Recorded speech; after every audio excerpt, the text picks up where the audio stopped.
George Springer's three-run homer sends the Blue Jays off to the World Series as the Blue Jays will look for their first championship in over 30 years. Hey everyone, welcome into Long Ball. Rob Wong, joined alongside by Toronto Sun Blue Jays writer Rob Longley and Toronto Sun sports columnist Steve Simmons. And guys, the clock refuses to strike midnight on this Cinderella season for the Blue Jays, from last place in the AL East and 74 wins a season ago to a World Series berth is just truly remarkable. Rob, you've been covering this team for a while now. How do you put this season and what we have seen up to this point into perspective? Boy, Robin, in the heat of the moment, it's difficult to do, and the story in so many ways is still being written. It's going to be written over the next 10 days or so when the Blue Jays go to the World Series for just the third time in franchise history. But so much to remember with about this team already, and so much to be impressed with this team already.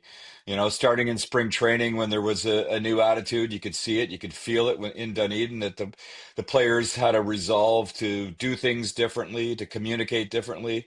Manager John Schneider sent that message pretty forcefully throughout spring training, coming off a 74 win season when they were the last place team in the American League East, and then turning it around to finishing first and now on to the World Series. It's been truly remarkable. And there's been so many highlights along the way, too many to mention, really. But what I was impressed by was, the further they went along, the more success they had. You could really not only see the momentum building, but you could see this real sense of team in this version of the Blue Jays. Quite frankly, the most impressive team that I've been around in my career, I think. There's a real galvanization, a real cohesiveness, a real love of each other, like a real team feel to them. And you can see it in the way that they play. The superstars do their thing, but as we've talked about on this show so many times now, it's contributions from up and down the lineup. And then you fast forward to the playoffs. You beat the New York Yankees, sort of the closest thing the Blue Jays have to a hated rival. And then you come back from 2 games down in the ALCS, 2 games you lost at home. In a game seven that seemingly was going nowhere. Steve and I kept looking at each other and saying, there's going to be no offense tonight. And then the magical moment from George Springer, one of the greatest moments in franchise history, to literally almost bring the house down. A remarkable season from start to where we are today, not finished yet. I think the most entertaining season in Blue Jays history. We have World I Series agree. wins in 1992 and 1993 with teams, frankly, that many thought were supposed to win the World Series. They were that good. They had that much talent.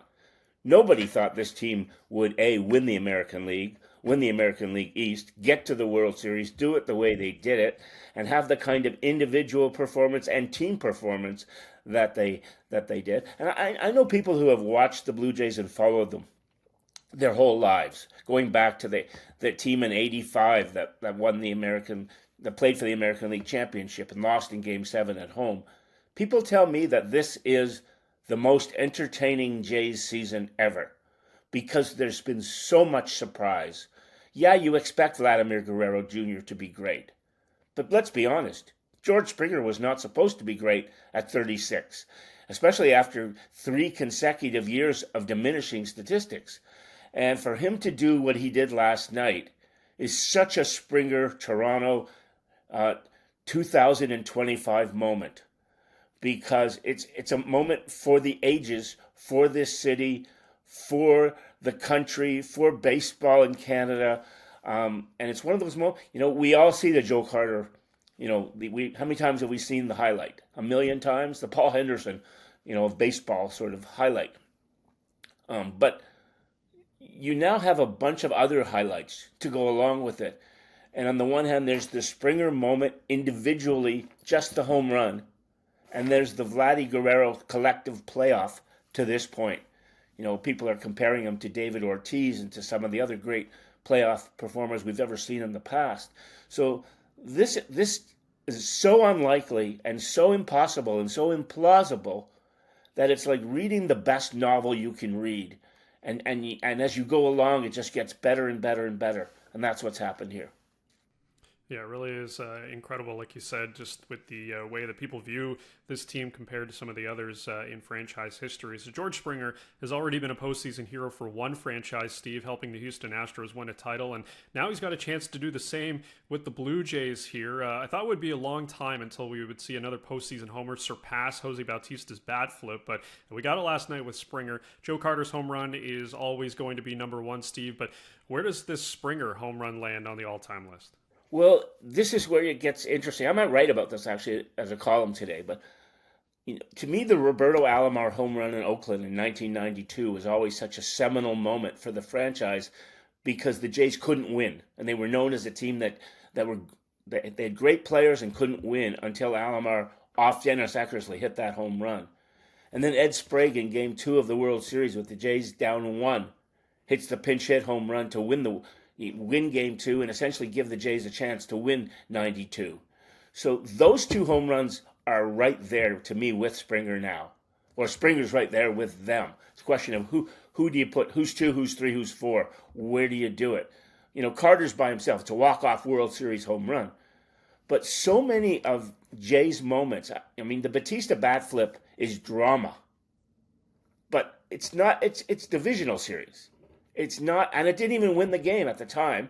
It put them ahead, and so yeah, it had its moment, and it's remembered so fondly because almost anybody of every age, was watching 10 years ago. It's not like 30 years ago where not everybody was watching, and so you have that. But I think the Springer one is 2, 3, or 4, depending on where you want to put it, and I'll probably do some analysis in print later today about where it should be rated. With respect to my good buddy Steve, and it's been a good ride so far, sitting beside him in the press box all the way through this. There's no doubt in my mind it's the clear number two. Good points about those World Series home runs earlier, but this one sent this unlikely Blue Jays team to the World Series. This one was in Game 7. This one was in a Game 7 that was going nowhere for the Toronto offense. They couldn't get bat on ball all night, it felt like. This is the one that sent them to the World Series for the first time in 32 years. And I think it's as much as recency bias can be misleading and can sort of skew our judgment. I think that it immediately slots in behind the Joe Carter home run. Not just for the magic of the moment, but for the impact of the moment. And I think George Springer will be a part of Blue Jays lore forever because of it, especially if they continue on and have success against the Dodgers. And I love that acknowledgement that he has once he realizes that it's out. And he does this on Yeah, almost every home yeah, run. The arm in the air. It's yeah. like, hey, look at me. Look at what I just did. Look what just happened. And he's yelling to the team at that point, like, let's go. Uh, Yeah, and, it's become a and, signature move, that arm in the and air. Yeah. it's funny because when he wasn't having success and he was doing all these things with histrionics, you thought, he's a bit of a joker at times. And then this season, everything has worked his way and gone his way, and you're realizing that this is who he is. And then you look at that World Series list of all-time home runs, and you look at the postseason list of all-time home runs, and you realize this is not just a Blue Jays figure. This is a figure for the ages in baseball. Yeah, George Springer, Yeah. clearly one of the best postseason players in baseball history. So we'll have some more World Series previews later on this week. But Rob, a big question that everyone has right now: will Bo Bichette be ready for the Fall Classic? What did he have to say about that after the game? Well, if you take Bo at his word, he says he'll be ready. He was on the field. We spoke with him on the field just after the celebration on the stage there, and he talked about how he's been getting stronger. Steve and I both saw him hitting some batting practice yesterday, prior to Game 7, and it was clear to us that he could put a little bit more pressure on that lead left leg than he had been all the way along. And with 3 more days, he really feels that he can contribute. John Schneider was a little more cautious in his approach, saying that he's been making great progress, but just the idea of having Bo Bichette back is an enticing one for this team.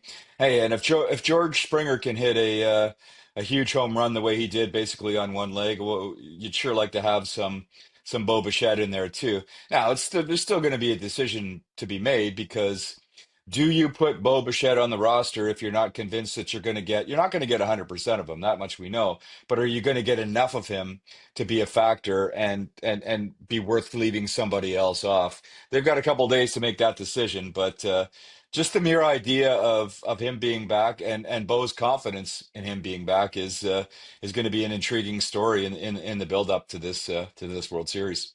And strangely enough, it creates roster issues. And I'm Sure not talking does. who's on and who's off. It's your starting lineup. Yeah. Is Yeah. he the shortstop? If not, is Jimenez the shortstop and Bo is the DH? And if he's the DH, was Springer playing the outfield? There's moving parts here. So the Hmm. lineup in some ways changes in not necessarily in a stronger defensive way if Bichette is at shortstop, or or stronger defensively if Springer's in the outfield. And so, one of the things about the Jays is that they have been superb defensively, and you really saw it in this series when you compare it to Seattle's defense, and you saw it in the last round when you compared it to New York's defense. They were just superior defensively to the teams they played, and so now it's going to be an interesting determination for John Schneider is where do you put him? Does he play in the field? If not, is he the DH and is Springer the outfield? And which outfield does then Springer play? And there's questions here. Yeah, I don't see him. I don't see any way that he's a shortstop. I mean, the lateral movement required for that, I don't think could happen. But you're absolutely right, Steve. George Springer. I mean, we forget this, but he has thrived on being in the DH position. It's been his fountain of youth in a lot of ways. He's rarely playing the outfield anymore, preserving all of his old age energy for what he does at the plate. And would the Jays be willing and wanting to mess with that? I mean, he has been their DH and been very effective at it. And if that's all that Bo can give you, is that enough? Or are you comfortable enough to have him being the guy on the bench as a potential pinch hitter? That's another consideration too. About that dynamic, if you think that he's going to be able to contribute, it's probably worth finding a way to get him on the World Series roster. Well, considering the fact that the Los Angeles Dodgers, don't give up very many runs. I think Mhm. Milwaukee scored 4 in 4 games. Yeah. Um, you have your best hitter. He's not the best power hitter. He's not the best, RBI guy necessarily, but he is the best hitter on the Jays. So you have to have him in the lineup if you can. Now it's a question of what other switches do you make around to make sure that works.